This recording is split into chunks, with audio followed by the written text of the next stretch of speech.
Hey everyone, this is Elenbaas from Nightlight Astrology, and today we are going to take a look again at Mars's retrograde in the sign of Gemini. This time we're going to do it from a historical perspective.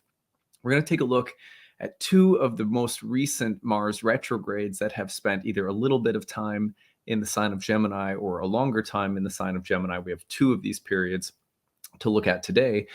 And by doing so, we're also going to take a look at some of the events happening in the collective that were emblematic of the Mars retrograde in Gemini. So get a sense for how that archetypal combination is sort of shown up historically. Now, by doing that, I'm not exactly trying to make any predictions about what's going to happen now, say in the collective or in current events, but more so to give us a feel for what kind of archetypal themes to watch for, both in our own lives and around us. And sometimes looking at collective events that have happened under previous transits can be a really good way to do that. After we do that, I also have several lessons or insights that these historical events seem to provide us with in light of Mars retrograde in Gemini. So that is what we will be doing today. This is part 2. If you missed it, I did some horoscopes on Mars retrograde in Gemini last week. I also sort of unpacked Mars retrograde in Gemini from an archetypal perspective, given the heavy emphasis that this Mars retrograde has on the square to Neptune. Those were last week. So if you want more, go check those out. But this is our focus for today. So before we get into it, don't forget to like and subscribe. It helps the channel to grow. I really appreciate when you guys share a few insights, especially if you have a story to share based on the transit that's funny or memorable or poignant in any way. Use the hashtag grabbed. One of the ancient names for the planets were grahas or grabbers. So I like to aggregate and collect your stories and share them in storytelling episodes. So we use the hashtag grabbed. If you prefer not to share your story publicly, you can email it to us, grabbed@nightlightastrology.com. Remember, anything you share, email or in the chat, in the comments section, we won't use any names or anything, but we may use in a future storytelling episode. So if you use that hashtag or if you email us, just know we may publish that in a future episode. So last but not least, my new course starts on Saturday. So we have just a few days left to register. I will take you over to the website and show you how to do that. This class I've been promoting for a little over a month now, and you can check it out if you go to the courses page on my website, click on the first year program, and scroll down to learn everything you need to know about what the course includes, what alumni have had to say about the program. There's a video there you can watch. It's 30 classes on the year. They're 2 to 3 hours each. We start Saturday, November 12th. They meet from 12 to about 2 to 3 p.m. Eastern time every week via webinar. If you can't make it live, everything is recorded for you, so you don't necessarily need to be there. Lots of people follow along at their own pace, attend live when they can, pick up on the recordings when they can. Everything you get to keep for it's a lifetime that you get to keep and download the materials. You always have perpetual access to the course content. We have guest lectures. We have a tutoring staff that's there and a group forum discussion to answer questions, always within a day. We have breakout study sessions, tons of bonus material, and support that's there for you to go as deeply with the course as you're looking to, whether it's just something you're doing for yourself because it's your hobby or because you are looking to start a professional practice. Don't forget to also check out the need-based option. We do have a handful of those need-based contracts left, not many, so just apply right away. We try to get you plugged into the system right away. The early bird payment is only good until the end of this week, so you can save $500 off with that or a 12-month payment plan. And then if you're hurting financially or you're on a very limited budget or just a tight financial situation, or it's a strain to make something like this happen, but you really want to, we are very glad to try to help people out with need-based tuition. So check that out. Any questions, feel free to email us, info@nightlightastrology.com. Okay, so Mars retrograde. There have been a few times previously that Mars has, in recent memory, recent-ish memory, that Mars has been retrograde in the sign of Gemini. We're going to go back to October 1990 to December of 1990.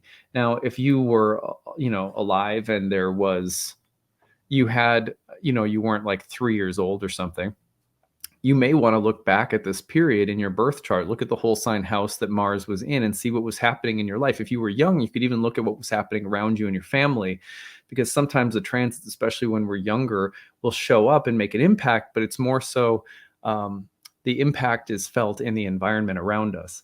Anyway, so Mars was retrograde. If you can kind of go back here, you're looking at it coming into retrograde in early October. I guess it's about mid-October, my bad. So here you can see Mars is sort of stationing at 14 degrees of Gemini. I guess this is about by the 21st, and then turning retrograde around the 21st and 22nd. It then goes through its long retrograde period and is going to dip briefly back into Taurus before turning direct at the end of December. And then it comes through again and doesn't fully leave Gemini until looks like about early April of 1991. So that previous period is one of two that we're going to look at today. The second one happened around 2007 and 2008. It was a little bit briefer. But let's just take a look at some of the notable events that were happening around this time that, again, broadly you could say represent Mars retrograde in Gemini. One of them that was we've been doing an Astrology of Sports podcast the past 2 months, once a month. A couple of astrologer friends and myself have been doing this. It's been pretty fun. One of the things that happened during this time, it was unfortunate, but also was like a benchmark, I guess, event in the history of journalism and sports, was that there was a woman, female journalist, who was harassed while in an NFL locker room trying to conduct an interview. Now, not only was it an event of sexual harassment, but it was an event that sort of forever changed the trajectory. It became an awakening moment and a turning point event in the history of sports journalism. I find that interesting, since Mars retrograde in Gemini could be an indication, for example, of athletic events or anything athletic in nature, Mars, but also in the sign of Mercury in Gemini, a Mercury-ruled sign and an air sign that fits journalism quite nicely. So the Mars retrograde in Gemini seems to have brought up a significant turning point in the history of professional sports across the board, not just in football, because of the way that a woman was treated in the locker room, and then the standards around locker room interviews and women in journalism, specifically sports journalism, started on a much more progressive path, thanks in part to this tragic event. You know what I mean? So I don't know if you thank it, but it brought awareness to something that was really difficult. And I find that to be, now I'm not trying to pick, I pick events that I think really get into the archetypal combination. So some of them are big and some of them are, you might think, well, I don't really care about sports journalism, right? But it's a good example of Mars in Mercury's sign going retrograde and shifting something important in the collective. Number two, during this period in 1990, October to December, Tim Berners-Lee began his work on the World Wide Web, and the first known web page was published. So here we have that theme of inventiveness. And did you know that Mercury was the planet associated with invention, and Mars-Mercury combinations were often associated with math, science, and people who had like really incisive intellects and may have been independent thinkers as well as inventors. So Mars and Mercury's sign retrograde is an interesting time for the advancement of technology and new ideas or upgrades or revisions of ideas. And I think this is fascinating because he had actually published a paper on the World Wide Web. I think it was roughly 2 years previous. And then he amended that during this time, and also the first web page was published. So this was a significant time in the writing and thinking and revising of the World Wide Web concept, as well as the first publication of a web page. Invention is like a hallmark of Mars in Gemini, very inventive and resourceful planetary combination, Mars in the double-bodied air sign of Mercury. Similarly, in terms of the double-bodied nature, East and West Germany were reunified during this Mars retrograde. So you have things that were torn apart that are being put back together. And so anytime that you have Mars in a double-bodied sign, you can think about things that tear or break apart and then have to be almost like stitched or put back together. So the idea of East and West Germany reunifying after a conflict. There's a revisitation of a conflict and a reuniting of two things that have been torn asunder. So you get the idea of Mars retrograde potentially bringing things back together, that have been torn apart through war or conflict. On the other hand, weirdly, the exact opposite thing can be true.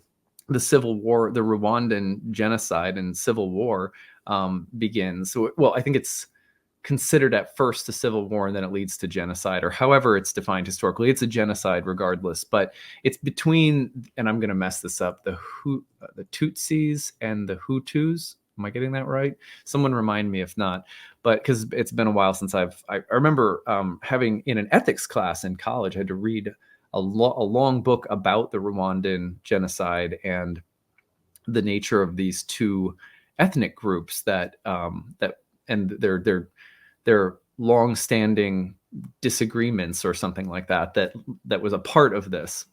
Anyway, so you have the idea though of things that old conflicts that can rise to the surface and then tear, let's like old conflicts reiterated or amplified all over again. So while you have East and West Germany reunifying, you also have the Rwandan genocide rooted in this civil war type of tension between two groups. Anyway, and then of course we have the Gulf War getting started at this time during 1990. I believe it was the Iraq invasion of Kuwait in August, just as Mars was entering Gemini. What's interesting about this is that there are big time economic implications behind the Gulf War with, oil and so forth. And so the other thing is conflicts around resources. People wouldn't think of Gemini as a sign that has to do with resources, but this is Mercury's sign. And Mercury was the god of the marketplace.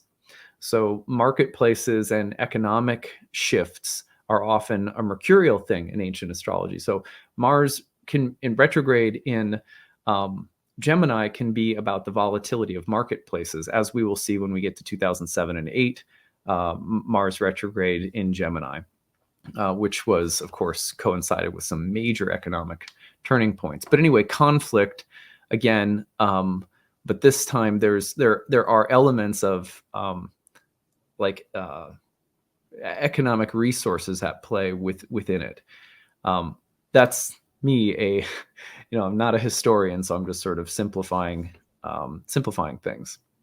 All right, well, let's go to the 2007 and 2008 signature, and let's work on that one for a minute. So let me put the real-time clock up again. Now we go to about late December 2007. It was, we're going to go forward all the way to 2007. Now this one was mostly in the sign of Cancer, but it does dip into the sign of Gemini toward the end. So here you can see that Mars is turning retrograde in mid-November in Cancer. Let me just highlight this so you can see it. There's Mars in the sign of Cancer, and it is about to turn retrograde right there around November 15th into the 16th of 2007. So one of the pieces about this that's interesting is that you have a retrograde that sort of straddles two different signs. So here you can see that it's about December 31st. If I move it back just a little bit, here we go. December 31st, Mars retrograde is entering Gemini. And then that retrograde takes place all the way until about March 4th when Mars leaves Gemini through direct motion.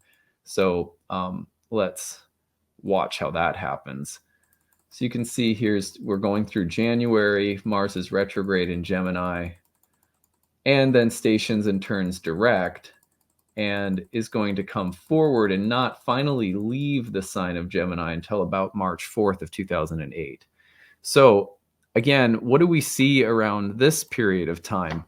And this one's a little bit tricky because you have to sort of pair two different signs, Cancer and Gemini, but there are some really notable events that are, strikingly similar, and also, a little bit different, but also just different ways of getting to some of the same Mars and Mars retrograde and Gemini themes.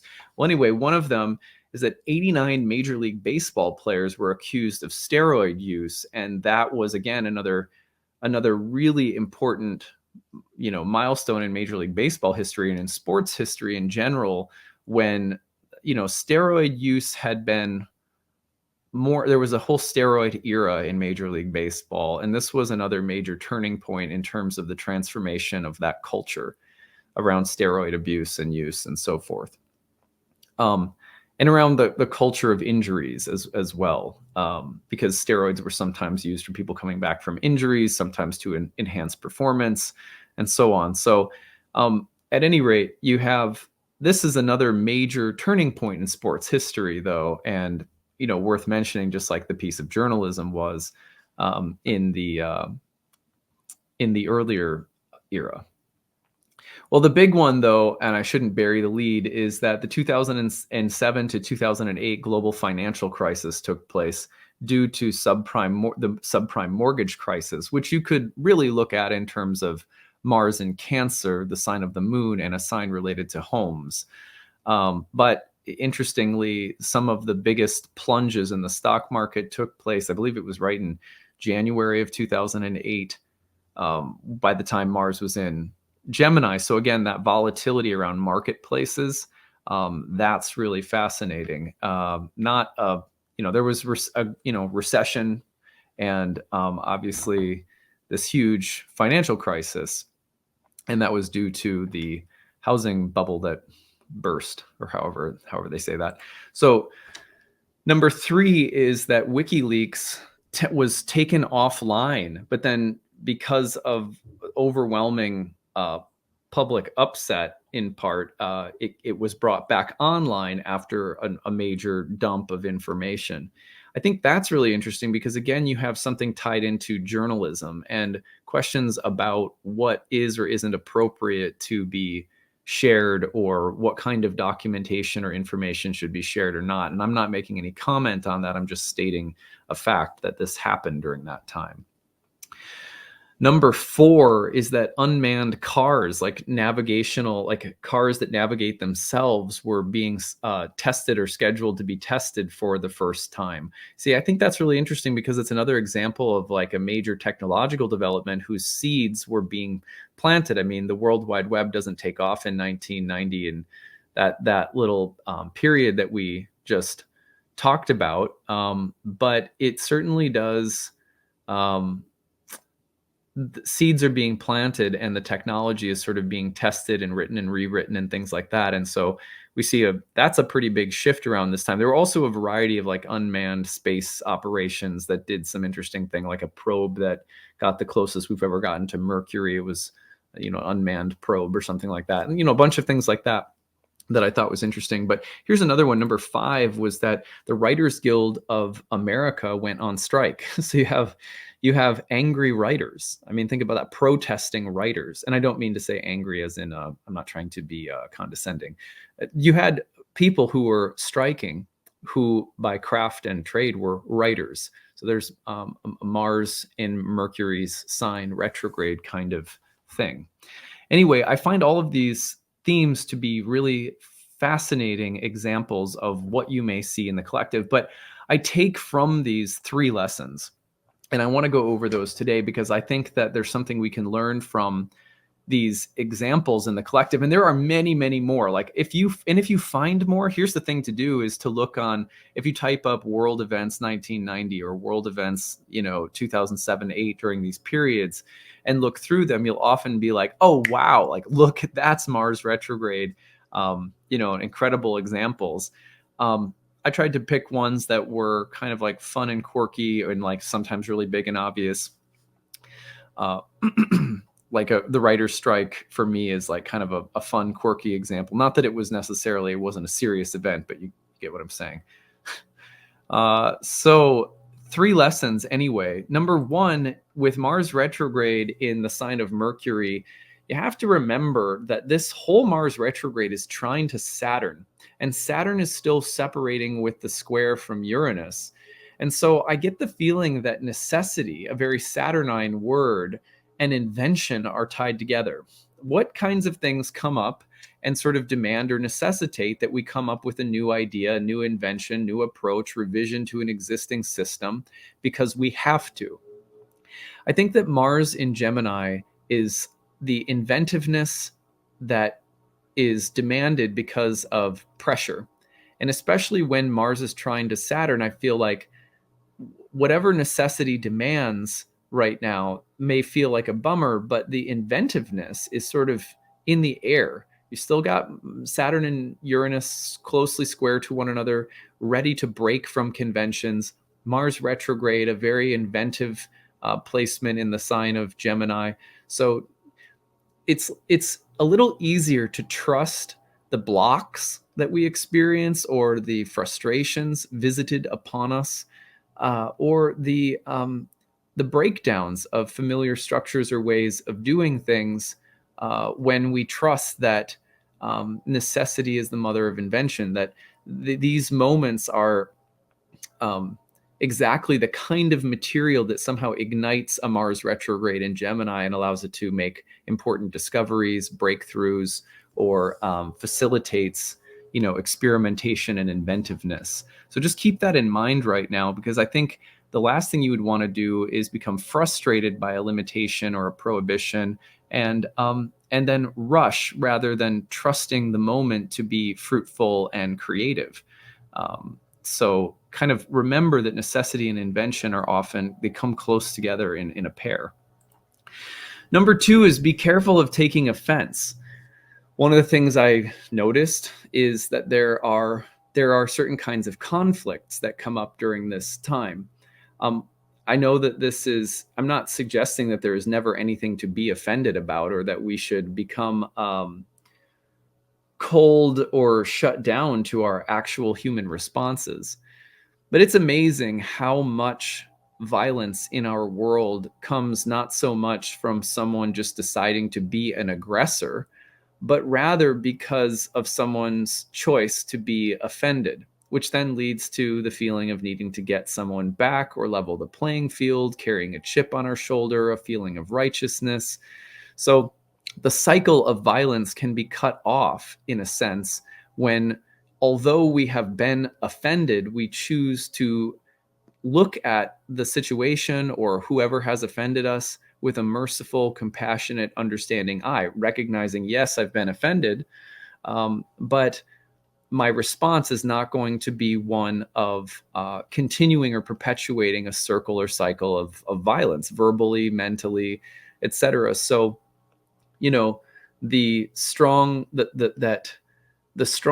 person is strong in part because they are very slow to take offense and inclined to forgive, even if it takes a minute, and we can still allow ourselves to go through the process of being offended or hurt.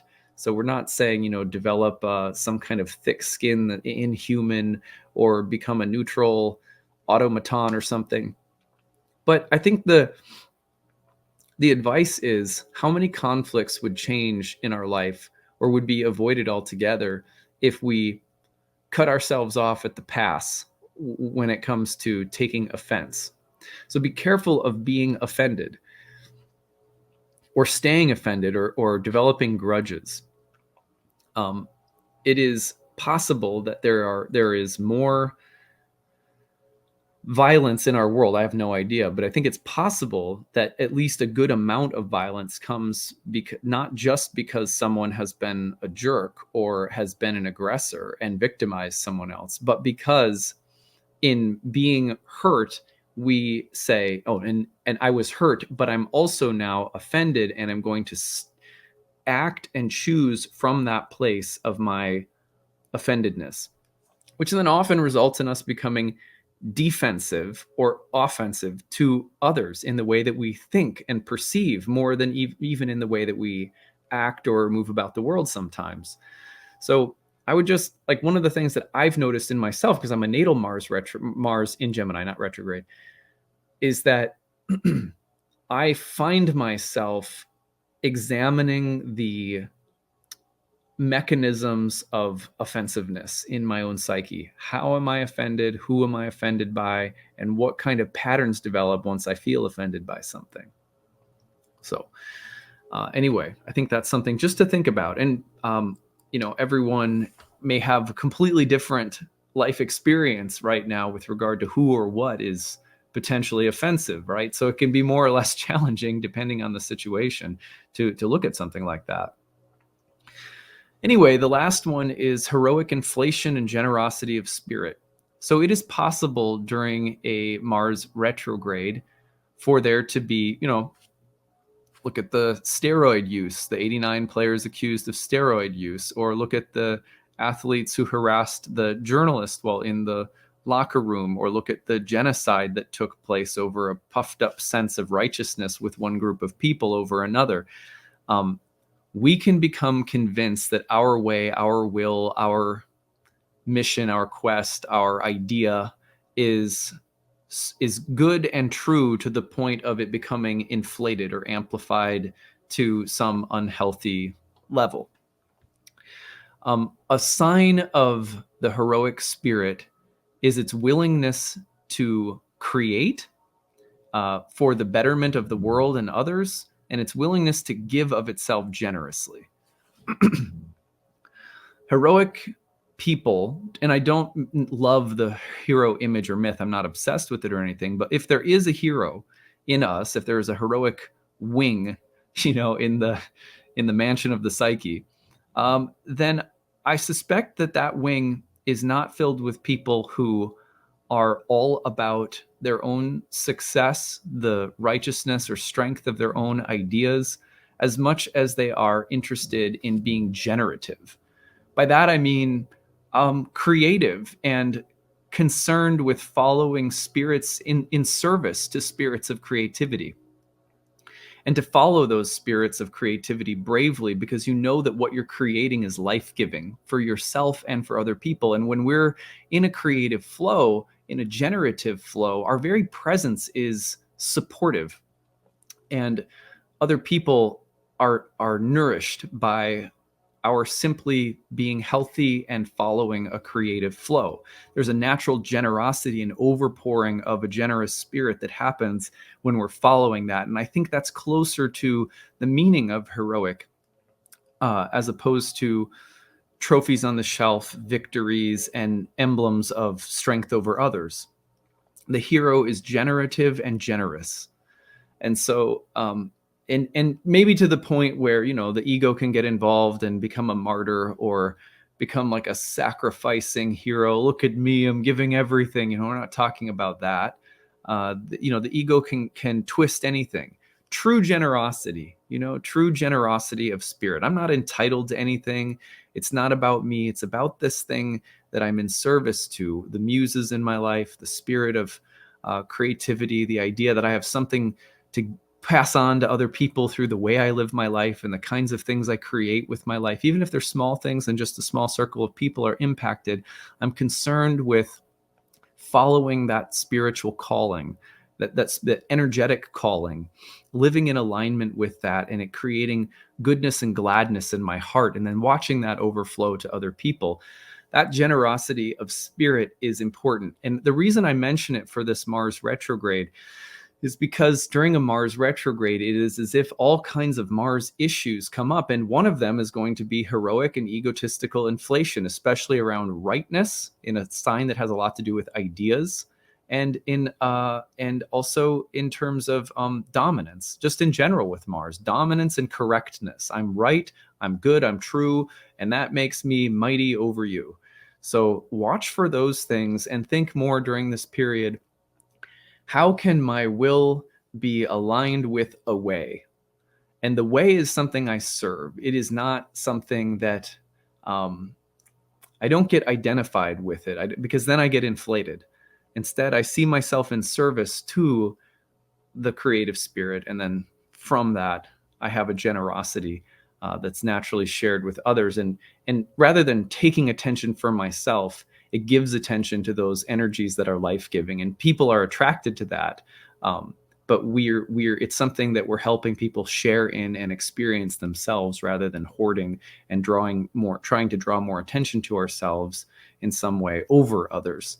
These are the subtle things I think we could see, especially around ideas, thoughts, beliefs, things that come up across the axis of Gemini and Sagittarius, and Gemini in particular.